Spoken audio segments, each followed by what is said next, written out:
Ο Γιωρίκας και ο Κωστίκας δουλεύουν στην Άσα. Σε κάποιο διάλειμμα είχαν πάρει φαγητό από το σπίτι και πήρανε φασουλάδα.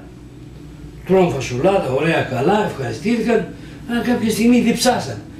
Λέει, τι θα γίνει ρε, διψάσαμε, ψάχνουμε κανένα ψυγείο, ψάχνουν σε ένα ψυγείο, βρίσκουν ένα μπουκάλι, ένα κουτί, τέλος πάντων το πήραν για νερό, το ήπιαν, αυτό το κουτί όμως έγραφε προωθητικό πυράβλων, δεν το πήραν χαμπάρι.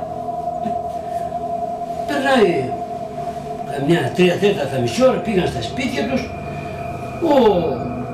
δεν άνοιξαν τα φασόλια ο Κωστίκας, ένα μουλάει, μετά από λίγο παίρνει τηλέφωνο του Γιωρίκα, Γιωρίκα, σφίξω όσο μπορείς λέει, γιατί λέει, σφίξω όσο μπορείς, αυτή τη στιγμή σε μιλάω από το Μεξικό.